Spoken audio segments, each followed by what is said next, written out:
اللہ تبارک و تعالی نے قرآن مجید میں فرمایا ہے کہ وَلَقَدْ كَرَّمْنَا بَنِي آدم، بے شک ہم نے جناب آدم کے بیٹے کو فضیلت عطا فرمائی، کرامت کا تاج عطا کیا ہے، اشرف المخلوقات بنایا ہے، ساری مخلوق سے زیادہ اس کو عزت عطا فرمائی ہے۔ انسان ہونے کے ناطے تمام انسان نہ صرف یہ کہ برابر ہیں بلکہ قابل احترام ہیں۔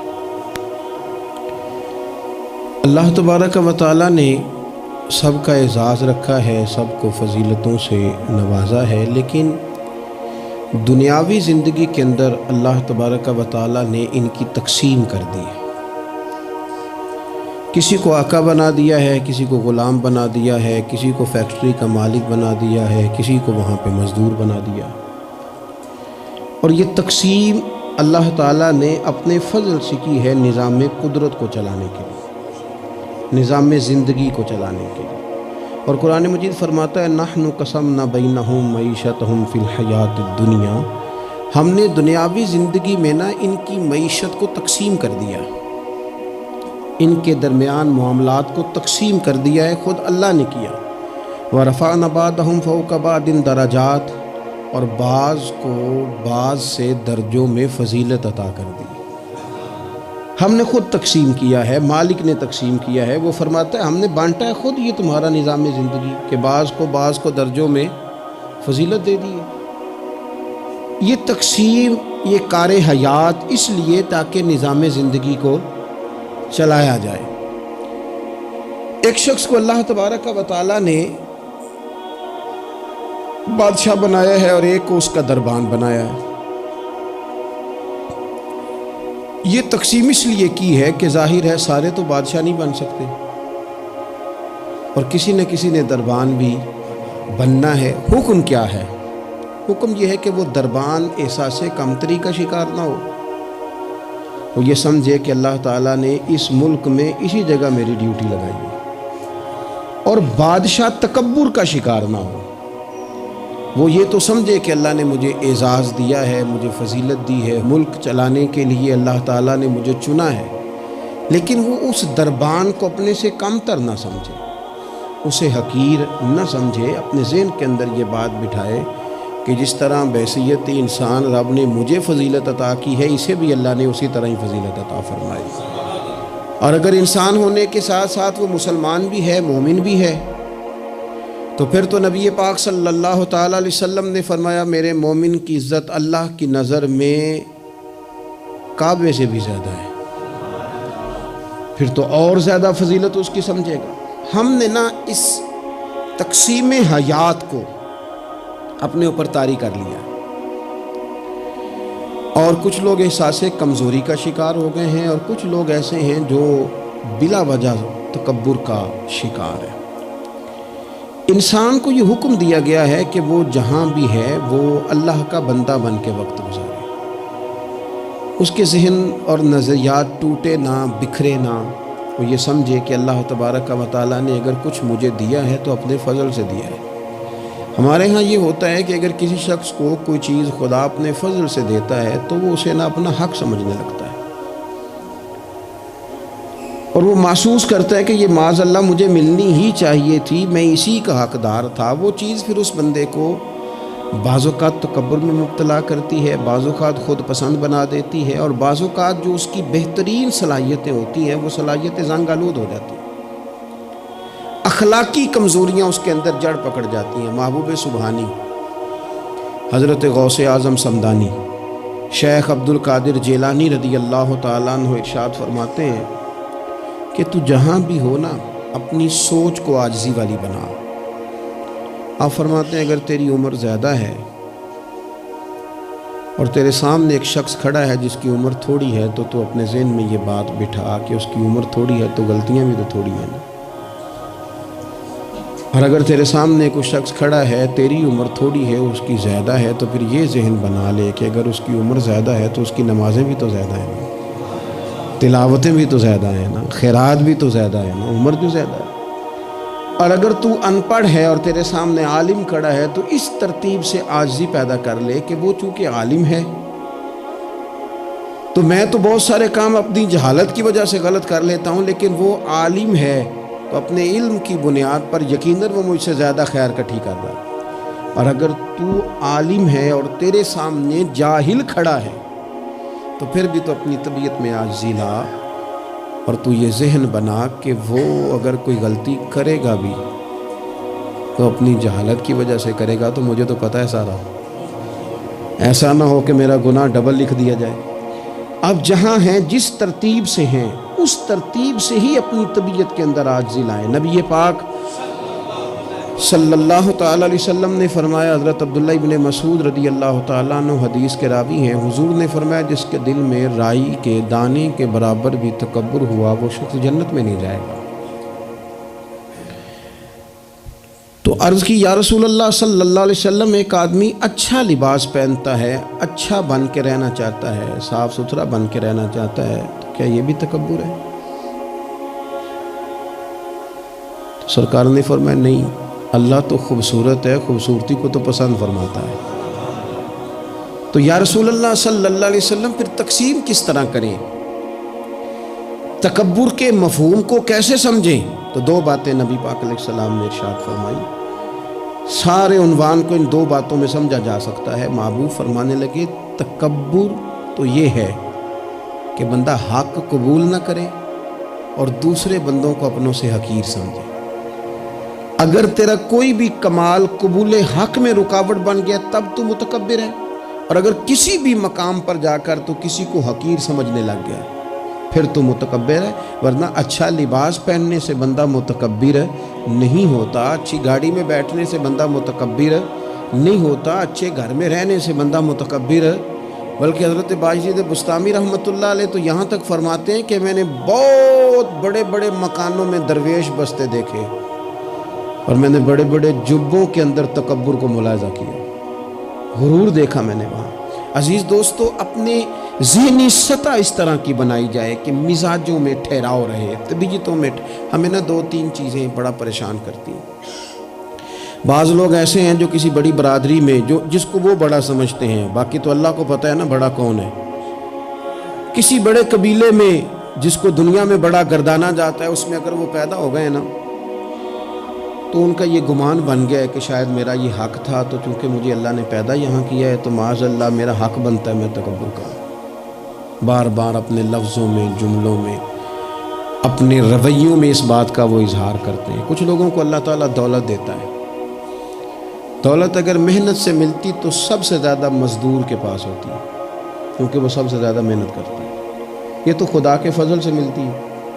اب جس کو مل جاتی ہے وہ سمجھتا ہے مجھے ملنی ہی چاہیے تھی، ملنی چاہیے تھی، اب وہ کسی تکبر کا شکار ہو جاتا ہے، حالانکہ مالک بڑا بے پرواہ ہے۔ صبح کے تخت نشین شام کے مجرم ٹھہرے، ہم نے پل بھر میں نصیبوں کو بدلتے دیکھا۔ ایک منٹ لگتا ہے انسان کمزور ہو جاتا ہے۔ تو لوگ دولت کے زور پر اپنے آپ کو تکبر کا شکار کر لیتے ہیں، اور بعض لوگوں کو اللہ تعالیٰ اپنے فضل سے علم عطا کرتا ہے، اور اس سے مراد صرف دینی علم ہی نہیں، اگر کسی کے پاس کوئی دنیاوی ڈگری ہے، دنیاوی، میں بڑے ادب سے عرض کروں گا، میں بڑے زمانے سے کچھ نہیں تو مجھے 20 سال ہو گئے ڈاکٹروں کا چکر لگاتے، والد صاحب بیمار تھے، والدہ بیمار تھی، خود جانا پڑا، کبھی بچوں کو لے کے جانا پڑا۔ میں نے لہجوں میں بعض جگہ پہ غرور دیکھا، لہجوں میں، یعنی ڈاکٹر کے دو میٹھے بول نہ بندے کی طبیعت ٹھیک کر دیتے ہیں، لیکن وہ اس کے لہجے میں، اب چونکہ وہ ڈاکٹر ہے، اور جناب مجھے تکلیف ہے میں ذرا جلدی چیک کرانا، سب کو تکلیف ہی ہوتی ہے، سارے تکلیف سے ہی آتے ہیں، باہر بیٹھو دیکھ لیتے ہیں۔ علم اس کا نام ہے کہ دوسروں کو جاہل سمجھا جائے، علم اس کا نام ہے کہ آپ کو شعور ہی نہ آئے، علم تو آگہی سکھاتا ہے۔ اگر کوئی عالم ہو کر اپنی ماں کے پیر نہیں دباتا تو پھر اس کے علم نے اسے کچھ بھی نہیں سکھایا، اس کے علم نے اسے کچھ بھی نہیں بتایا۔ اگر عالم ہو کر اپنے باپ کا حیا نہیں کرتا تو پھر یہ کورس ہے، اس نے لفظ سیکھے ہیں ایڑے ترچے، اسے سمجھ ہی نہیں آئی لوگوں سے پیار کیسے کرنا تھا۔ آپ کی چیزیں آپ کے اندر روشنی پیدا کریں، آپ کا شعور آپ کو تازہ کرے۔ دیکھیں نا، جتنا پھل زیادہ لگ گیا ٹہنی اتنی جھک گئی. حضرت عبداللہ بن عمر رضی اللہ تعالیٰ عنہ اور حضرت عبداللہ بن عمر دونوں بیٹھے تھے. ایک صحابی ہیں عبداللہ بن عمر بن عاص رضی اللہ تعالیٰ عنہ، اور ایک سیدنا فاروق اعظم کے بیٹے ہیں جن کو عبداللہ بن عمر کہا جاتا ہے. دونوں بیٹھے تھے. عبداللہ بن عمر اٹھ کے چلے گئے تو عبداللہ بن عمر نے رونا شروع کر دیا. دیر تک روتے رہے. اللہ کرے کسی کو کوئی ایسا یار ملے جسے مل کے بندہ روئے. ایک واری میریاں اکھیاں چوں اونا نے اتھرو پونجے سن، ہن تے چسکا پہ گیا رونے دا تے ہر ویلے آہو زاری دا. وہ چلے گئے اور انہوں نے رونا شروع کر دیا. روتے جا رہے ہیں. بچوں نے کہا کیوں روتے ہو؟ کہنے لگے یار وہ عجیب بات بتا گیا ہے. وہ کہتا میں نے حضور علیہ السلام سے خود سنا ہے کہ جس کے دل میں رائی کے دانے کے برابر تکبر ہو جنت میں نہیں جائے گا. روتا ہوں، انسان ہوں، کبھی کوئی بات ہو ہی جاتی ہے، کبھی کوئی پریشانی ہو ہی جاتی ہے. پھر اپنے ارد گرد والوں سے کہنے لگے دعا کرو رب عاجزی کی توفیق دے دے، اللہ بڑے بول سے بچا لے. عزیز بھائیوں، مزاجوں کے اندر حضرت شیخ سعدی رحمت اللہ، میں نے کچھ لوگوں کو دیکھا ہے اگر کوئی نیک کام کر لیتے ہیں نا تو پھر وہ کہتے ہیں چونکہ میں نے کیا لہذا ساری دنیا فوراً یہ کرے. آپ یہ کیوں نہیں سمجھتے کہ رب نے آپ کو توفیق دی ہے تو آپ عاجز ہو جائیں اللہ کے بندے، آپ عاجزی اختیار کریں. وہ کہتے ہیں چونکہ میں کرتا ہوں لہذا میں اب اتنا بڑا آدمی ہوں تو فلانے فلانے فلانے فلانے بندے تو ٹھیک ہی نہیں. حضرت سعدی شیرازی کہتے ہیں کہ تہجد کا ٹائم تھا. پرانے زمانے میں نا لوگ مسافر اکثر رات مسجدوں میں آ کے گزارتے تھے.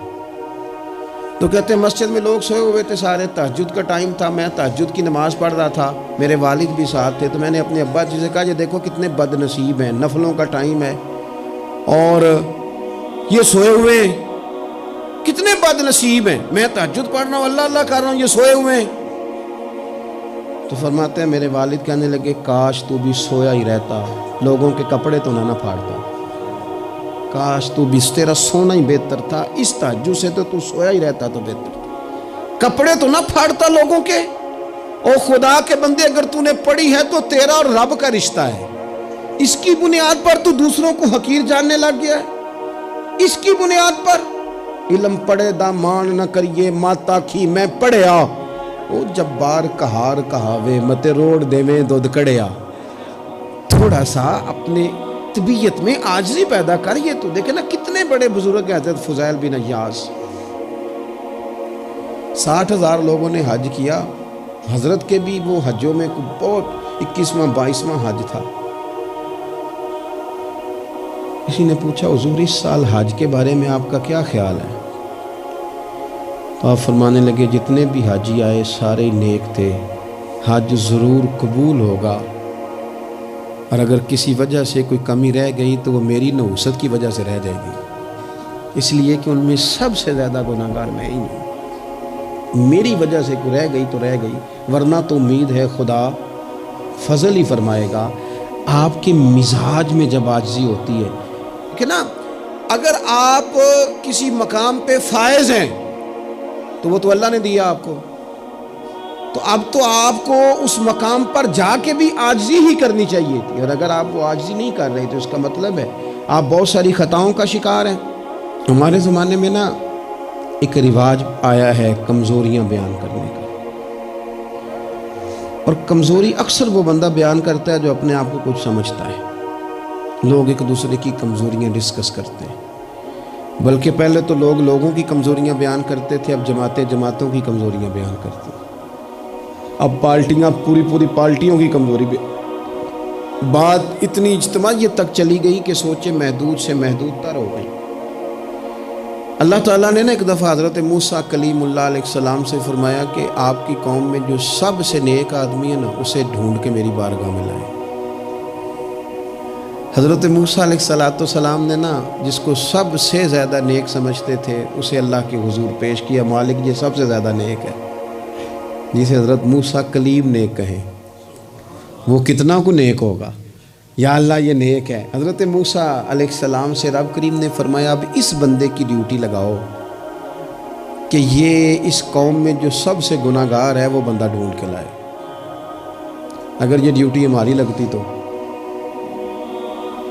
پھر تو اللہ خیر کرے، سارے گناہگار تھے ماں سوائے میرے، خدا مجھے ایسی خدائی نہ دے کہ اپنے سوا کچھ دکھائی نہ دے۔ جناب اس کی ڈیوٹی لگائیں، حضرت موسیٰ کی گواہی ہے یہ سب سے زیادہ نیک ہے، اس کی ڈیوٹی لگائیں، یہ سب سے گناہگار بندہ ڈھونڈ کے لائے۔ آپ نے ڈیوٹی لگا دی تو وہ عرض کرنے لگے حضور 3 دن کی مہلت دے، میں بندہ ڈھونڈتا ہوں۔ 3 دن 3 راتیں گزر گئیں، آنے کا وقت آیا تو اسی نیک آدمی نے کیا کیا، اپنے گلے میں رسی ڈالی اور اپنے ہی ہاتھ سے پکڑ کے لا کے حضرت موسیٰ کلیم کے دست مبارک میں دے کے کہا حضور 3 دن کوشش کی ہے، سب سے زیادہ گناہگار میں ہی ہوں۔ برے بندے نوں میں لبن ٹریا تے جگ تے ملیا نہ کوئی، تے اپنے اندر چاتی پائی تے میتھوں برا نہ کوئی، میں ہی ہوں۔ تو حضرت موسیٰ کلیم علیہ السلام فرمانے لگے یہ تو نے کس طرح تجزیہ کیا؟ عرض کی حضور بعض لوگوں کی نا چھوٹی موٹی کوتاہیاں میرے سامنے تھیں، اس پر میں نے غور کیا، لیکن ان کی غلطیاں یقینی نہیں تھیں، میرا گمان ہی تھا، پورا مجھے یقین نہیں تھا کہ یہ غلطیاں ہیں، لیکن جو میری غلطیاں تھیں ان کا مجھے پورا یقین تھا کہ یہ ہے۔ کسی کی غلطیاں میرے سامنے یقینی نہیں تھیں، اپنی کوتاہیاں میرے سامنے یقینی تھیں، اور جو زیادہ یقینی چیزیں تھیں نا اس پر جب میں نے غور کیا تو پھر میں سمجھا کہ اس بستی میں سب سے گناہگار میں ہی ہوں۔ آپ مجھے نا بتائیں اب میرے لیے آپ نے کیا کرنا ہے؟ جناب موسیٰ وہیں کھڑے تھے تو رب کریم نے حضرت موسیٰ سے کلام فرمایا، وحی فرمائی، فرمایا میرے کلیم اس کو جو سب سے زیادہ فضیلت ملی ہے وہ نمازوں کی وجہ سے نہیں ملی، یہی اس کی عاجزی ہے جس کی وجہ سے رب نے سب سے زیادہ فضیلت عطا فرمائی۔ یہ اس کے ذہن کے اندر بات ہے جس سبب سے اللہ تعالیٰ نے اسے یہ اعزاز دیا۔ تھوڑا سا نا چیزوں کو سمجھا جائے، انسان اپنی ذہن سازی کرے، اپنے اوپر غور کرے۔ ہم اپنے آپ کو 2 4 5 چیزیں دیکھ کے تسلیاں دے کے بیٹھ جاتے ہیں کہ نہیں نہیں چھوڑ، تو ساری دنیا اتنی خراب ہے، تو فلانی نیکی بھی کرتا ہے۔ اس سے نا انسان کی روحانی زندگی کمزور پڑ جاتی ہے، اس کے افکار پہ میل کچیل چڑھنے لگ جاتی ہے، وہ آہستہ آہستہ کمزور ہونے لگ جاتا ہے۔ کچھ بھی فرق نہیں پڑتا، اگر طبیعت میں عاجزی آ جائے تو کوئی فرق، مثلا کیا ہو جائے گا اگر کوئی شخص تھوڑا بہت اگر کام کر لے، اگر کسی وقت وہ کوئی عاجزی اختیار کر لے تو کوئی سے فرق پڑ جائے گا۔ اور میں نے دیکھا سوسائٹی کا یہ ماحول بن گیا، وہ جناب تساں شاہ پر چکے ہے، اور بڑے اور انداز میں لوگ بات کرتے ہیں، اپنی طبیعتوں پہ بوجھ ڈالا جائے۔ ہمارے ہاں نا ایک لمبی لسٹ ہے ان لوگوں کی جن کی وجہ سے ان کے اپنے تکلیف میں، یعنی کیا مثلا کیا کہہ سکتا ہے بندہ؟ داماد کو کہہ سکتا ہے کچھ، لیکن اس نے مصیبت کھڑی کی ہوئی ہے، وہ بیٹی کو اور نواسوں کو لے کے آتا ہے تو دروازے پہ چھوڑ کے چلا جاتا ہے، کہتا ہے اسٹیٹس ہی نہیں میرا۔ میں ایک جنازے پہ چلا گیا تو قبرستان میں ایک فیملی میں کسی کا انتقال ہو گیا، تو قبرستان میں ان کا داماد اپنے بردر اللہ سے، سالے سے کہہ رہا ہے کہ وہ تم نے تو اپنے ابا کی قبر پہ تختی بھی نہیں لگائی، اتنے بھائیوں تختی بھی نہیں لگا سکتے۔ وہ کہنے لگا بھائی جان بس وہ مصروفیت رہی ہے، قبر تو پکی کرا دی تھی تو بس تھوڑے دنوں میں لگوا دیتے ہیں۔ وہ بیچارہ نا ادھر ادھر میری طرف بھی دیکھ رہا ہے کہ لوگ سن، اور وہ ڈٹائی سے باتیں کیے جا رہا ہے کیونکہ وہ داماد ہے، ان کی بیٹی گھر ہے، مفت کی بلیک میلنگ ہے۔ وہ بندہ چلا گیا، میں نے اس کا بازو پکڑ کے سائڈ پہ کر لیا، میں نے کہا یار تجھے قبروں میں بھی اللہ نہیں یاد آیا؟ یہ مفت کی جو آزمائشیں ہم لوگوں کو ڈالتے ہیں نا، اس سے بچیں۔ بلا وجہ کہ جناب وہ مجھے پوچھا نہیں تو مجھے جناب دیا نہیں تو میری بھی کوئی حیثیت تھی، آپ اس طرح نہ گنوائیں۔ ان سے چیزیں چھلکتی ہیں، ان سے محسوس ہوتا ہے کہ آپ چھوٹے آدمی، اس سے محسوس ہوتا ہے کہ ہم کمزور پڑ گئے، ہم نے کس بنیاد پر لوگوں کو لوٹنا اور تاڑنا اور لتاڑنا شروع کر دیا۔ انسان ہوتا ہے، اور وہ جب ان چیزوں سے نکل جاتا ہے نا تو محسوس ہوتا ہے کہ وہ بندہ بڑا آدمی ہے کہ جو نہ اسے کوئی یہ پرواہ ہے کہ مجھے کوئی بٹھائے کہاں پہ، نہ اسے کوئی یہ ٹینشن ہے کہ کوئی یہ۔ میں نے دیکھا ہے بعض بڑے لوگ ان چیزوں سے ویسے نکل جاتے ہیں۔ حضرت عمر رضی اللہ تعالیٰ عنہ مال غنیمت کا اونٹ گم ہو گیا تو تلاش کر رہے تھے، تو ایک بندے نے کہا کسی غلام کو کہہ دیتے، فرمانے لگے میں بھی تو غلام ہی ہوں، میں بھی تو اپنے محبوب کا غلام ہوں، کسی غلام کو کہہ دیتے، اس کا کیا مطلب؟ اس لیے اس تکبر سے اپنے آپ کو بچا کے لوگوں کے لیے آسانی کی جائے، اپنوں کو پیار دیا جائے، اپنوں کو محبت دی جائے۔ جب آپ کسی سے پیار کریں گے، اعزاز دیں گے، تو اس میں محسوس ہوگا کہ ہماری اپنی بھی کوئی شان ہے، عظمت ہے، ہم وزادار ہیں۔ دیکھیں میرے نبی پاک صلی اللہ تعالیٰ علیہ وآلہ وسلم کے صحابہ حضور کا اتنا ادب کرتے تھے کہ نبی پاک صلی اللہ علیہ وسلم کے دروازے پر نہ پوری ہتھیلی سے دستک نہیں دیتے تھے، انگلی کے پوروں سے، ناخنوں سے۔ ادب ہے۔ وہ کسی نے کہا تھا کہ باب جبریل کے پہلو میں ذرا دھیرے سے، خواجہ فخر الدین فرماتے ہیں باب جبریل کے پہلو میں ذرا دھیرے سے، فخر کہتے ہوئے جبریل کو یوں پایا گیا، ہم نے نہ پلکوں سے درے یار پہ دستک دی ہے، کیونکہ ذرا آواز اونچی ہوئی تو عمر کا سرمایا گیا۔ صحابہ یوں ادب کرتے کہ اونچا سانس نہیں لیتے تھے حضور کی بارگاہ میں۔ نبی پاک صلی اللہ علیہ وسلم کے وجود سے وضو کا پانی تو وہ نیچے نہیں گرے گا، وہ نیچے ہتھیلیاں کر دیتے، آنکھیں حضور کی بارگاہ میں نہیں اٹھاتے تھے۔ بعد سے پوچھا داتا حلیہ بیان کر دو، کہتے تھے اتنی جرت ہی نہیں تھی حضور کو دیکھ سکے۔ وہ اتنا ادب کرتے، لیکن نبی پاک صلی اللہ علیہ وسلم کا ان کے ساتھ معاملہ کیا تھا؟ جنگ بدر کے لیے جب سواریاں جا رہی تھی نا، تو ایک ایک سواری پہ 3 لوگ تھے۔ تو اسلام مذہب بڑا حسین ہے نا، یہ رحمت للعالمین محبوب کا پیغام ہے نا۔ اب ایک ایک سواری پہ 3 بندے بیٹھیں گے، تکلیف ہوگی۔ طے یہ پایا کہ 2 بیٹھ جائیں، ایک پیدل چلے۔ نبی پاک صلی اللہ علیہ وسلم نے فرمایا مجھے بھی 2 بندے دے دو۔ نصیبہ جاگا سیدنا ابو لبابہ کا، حضرت علی المرتضیٰ شیر خدا کا، یہ دونوں رسول پاک صلی اللہ علیہ وسلم کے ساتھ ہیں۔ اب ایک دفعہ باری حضرت ابو لبابہ سرکار کے پیچھے بیٹھیں گے، مولا علی پیدل چل رہے ہیں۔ اس شخص کا کمال تو دیکھیں جس کے ہاتھ میں اس سواری کی لگام ہے جس کے سوار مدینے والے رسول ہیں صلی اللہ تعالی علیہ وسلم۔ پھر باری آئی حضرت علی پیچھے بیٹھے ہیں، لگام حضرت ابو لبابہ نے تھام لی۔ وہ سوئے لال ہزار پھرتے ہیں اور تیرے دن اے بہار پھرتے ہیں۔ نبی پاک صلی اللہ علیہ وسلم کی سواری کی لگام تھامی ہوئی، باری لگ گئی، حضور نے پیدل چلنا ہے، کیوں ہاتھ باندھے دونوں نے، عرض کی حضور خادم جو حاضر ہیں مہربانی کریں نا، آپ بیٹھے نا، ہم پیدل چلتے ہیں آپ کی باری۔ تو نبی پاک صلی اللہ تعالی علیہ وسلم کا جو لہجہ ہے عزت دینے کا، 2 جملے حضور نے کہے، آپ دونوں جملوں میں حضور نے جو غلاموں کو عزت دی وہ بھی دیکھیے، سمجھانے کا انداز بھی دیکھیے، اور امت کے دلوں میں عاجزی پیدا کرنے کا طریقہ بھی دیکھیے۔ حضور سید عالم علیہ الصلوۃ والسلام فرمانے لگے تم دونوں مجھ سے زیادہ طاقتور ہو، تم زیادہ طاقت رکھتے ہو کہ پیدل چلو، میں بھی چل سکتا ہوں۔ اور پھر فرمایا تم دونوں کو کچھ زیادہ اجر کی ضرورت ہے، میں نے بھی تو اپنے رب سے اجر لینا ہے نا، دین کے رستے میں چلنے کا میں نے بھی تو اجر لینا ہے۔ تھوڑی دیر ہوئی ایک آیا کالیاں زلفاں والا، تھوڑی دیر ہی ہوئی ایک آیا سی کالیاں زلفاں والا، وہ 2 کڑیاں ہی میرے من وچ رکے ہے، کر گیا نور اجالا۔ اتنا کرم 2 جملوں سے طبیعت ہی بدل گئی۔ فرمایا تم کو زیادہ طاقتور ہو، تمہیں کو زیادہ اجر چاہیے۔ آپ اگر پیار کریں گے نا، تھوڑی تھوڑی محبت کریں گے، تھوڑا تھوڑا انداز آپ اختیار کریں گے۔ میں نے دیکھا ہے کوئی افسر صاحب بن گئے ہیں، کوئی پیر صاحب بن گئے ہیں، کوئی علامہ صاحب بن گئے، ناراض نہ ہونا، کوئی نمازی صاحب بن گئے، کوئی حاجی صاحب بن گئے، کوئی فلانا صاحب بن گئے، تو بس وہ ہم کچھ نہ کچھ بن ہی گئے ہیں۔ اور جن لوگوں کو ہماری وجہ سے سکون مل رہا تھا وہ ڈھونڈ رہے ہیں، پتر ملے، بھائی ملے، شاگرد ملے، دوست ملے، یہ ساری صورتیں بھی تو لوگوں کو چاہیے۔ اور آپ کی عظمت میں، شان میں کوئی فرق نہیں پڑتا۔ آپ اگر کچھ ہے نا، صدر اگر ایوان صدر میں ہو تو پھر بھی صدر ہی ہوتا ہے، اور اگر دورے پہ ہو تو پھر بھی صدر ہی ہوتا ہے۔ حضرت عمر بن عبدالعزیز رحمۃ اللہ علیہ نا، آپ کو خادم دیا گیا تھا، بادشاہ وقت تھے نا، خادم ملا ہوا تھا، ایک رات کو آپ کے پاس رہتا تھا، ایک دن کو رہتا تھا۔ رات کو ایک مہمان آ گیا تو چراغ جل رہا تھا، جناب عمر بن عبدالعزیز رحمۃ اللہ علیہ کچھ لکھ رہے تھے، تو وہ خادم کی آنکھ لگ گئی، وہ سو گیا۔ انسان ہی ہے نا، نیند آ ہی جاتی ہے، لیکن وہ آتی ہے صاحب کو، چوکیدار کو تو نہیں نہ آنی چاہیے۔ پھر صاحب کہتے ہیں تو تنخواہ کا دی لینا ہے، تینوں رکھیا کا دے لی، یہی لفظ ہے نا جی، اس کو تو نہیں نہ آنی چاہیے، ڈرائیور کو تو نہیں نہ آنی چاہیے، وہ تو نیند تو شاید صرف مالک کے لیے، ڈرائیور کے لیے تھوڑی ہے۔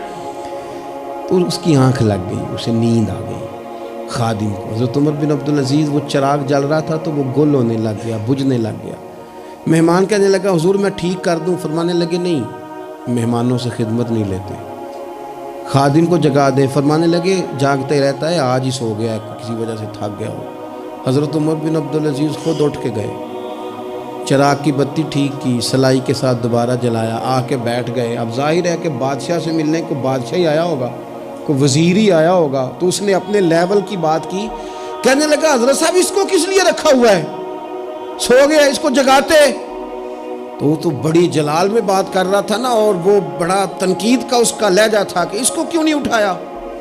تو حضرت عمر بن عبدالعزیز اس کو نارمل زندگی میں لے آئے واپس، اس کو کھینچ کے دوبارہ دنیا پہ لے آئے، زمین پہ۔ فرمانے لگے تو اتنا کیوں پریشان ہوتا ہے، میں جب چراغ ٹھیک کرنے گیا تھا تب بھی عمر بن عبدالعزیز ہی تھا، اور جب واپس آیا ہوں ٹھیک کر کے تو پھر بھی عمر بن عبدالعزیز ہی ہوں۔ مثلا میری کون سی سائیڈ ادھر گئی ہے، میں وہی ہوں۔ خدا کے بندے کیا ہو گیا، وہی ہوں۔ تو کس پریشانی کا شکار ہو گیا، میں وہی ہوں۔ دانش منداں دا کم ناہی، دل دنیا تے لانا، اس ووٹی تے لکھ خامد کیتے، جو کیتا سو کھانا۔ بڑے بڑے عہدے ملتے ہیں دنیا، بڑے بڑے جاگیردار ہوتے ہیں، پھر وہ چلے جاتے ہیں۔ تو دانش مند آدمی دل نہیں لگا کے بیٹھ جاتا، اس لیے لہجوں میں عاجزی، انداز میں عاجزی، رویے میں عاجزی، بولنے میں عاجزی، بات کرنے میں عاجزی، کسی سے ملنے میں عاجزی، کسی سے لینے میں بھی عاجزی اور عطا کرنے میں بھی عاجزی، اور نظروں میں بھی عاجزی، ذہنوں میں بھی عاجزی، دل میں بھی عاجزی۔ اور یہ کہاں سے ملے گا؟ یہ دروازہ رسول سے ملے گا۔ تیری صورت تیری سیرت زمانے سے نرالی ہے، اور تیری ہر ایک ادا پیارے ادائے بے مثالی ہے۔